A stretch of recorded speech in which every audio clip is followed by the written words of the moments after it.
Spring of 1964 was going great for me. I was at Wayne High School, senior year. Grades were up. I was participating in school activities. You could even find me in the library after school doing things like reading the Federalist Papers or doing other homework. And speaking of the library, do you remember Mrs. Lascari? She was one of the loudest librarians demanding quiet that I've ever heard of. You'd be sitting there in one of the study carrels or over on a table, and all of a sudden, you may not even hear it, but she had super hearing.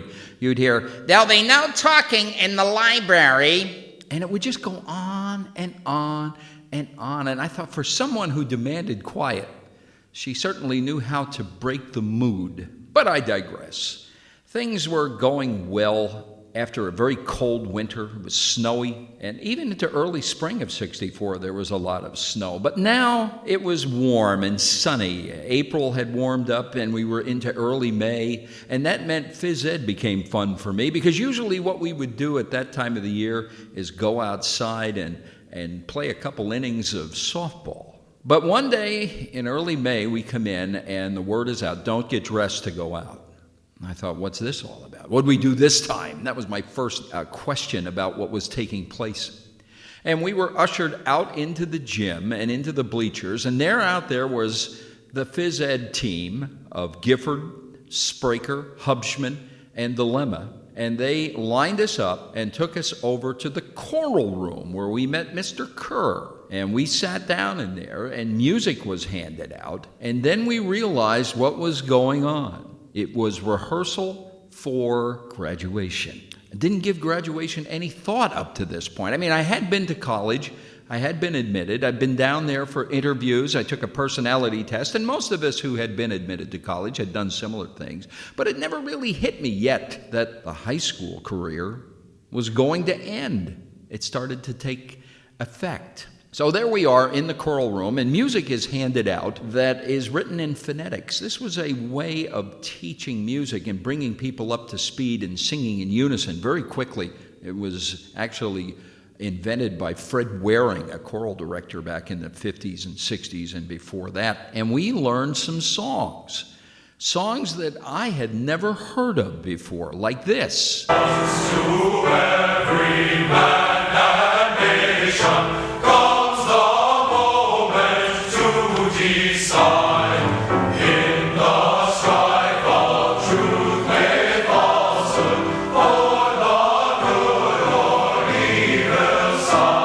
And this. To the hallowed halls of ivy, every voice will bid farewell, and shimmer off in twilight like the old tower bell. And we also sang Richard Rodgers' tune, You'll Never Walk Alone. But these were songs that were distant from where we were as students of the mid-'60s who would leave the school and often listen to this. This week, WABC proudly presents these Beatles spectacular sounds. She loves you.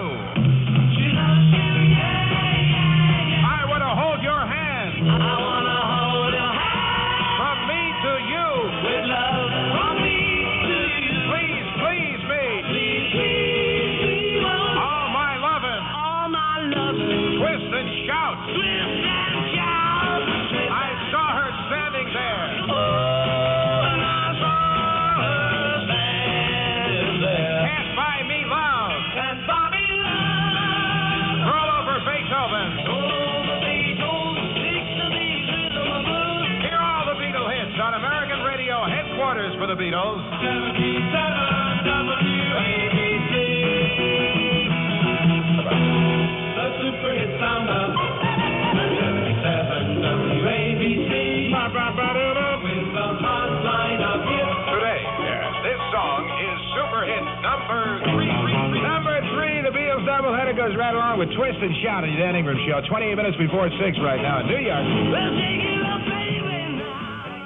I mean, I knew Wayne did not have any Ivy on any of the high school walls. In fact, I don't think they had anybody in the school named Ivy, for that matter. But we were singing these songs and getting ready for the commencement exercise, which seemed to have been a template used for years. And I wonder how many years after 1964 it was continued to be used, because attitudes in students changed.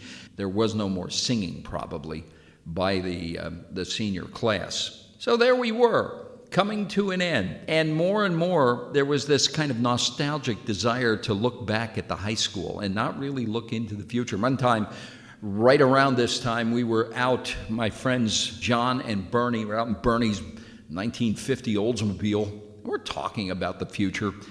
And John made a statement that stuck with me. I never really gave this a whole lot of thought until that night. And he said, you know, the freshman class of the school you're going to is probably going to be bigger than Wayne High School. I thought, whoa, never thought of that. And there would be no other student that I knew of from Wayne High School who would be going to Newark State College. Bernie was off to Dartmouth. John was going off to Rutgers. And the bond that was in the high school was coming to an end. For all of us, it didn't matter whether we were going to the college track or off to the military or even off to get a job. We were going to be different. We were going to be separated from that bond that held a lot of people together for so many years. Many of us had been in classes together since sometimes kindergarten, and it was changing.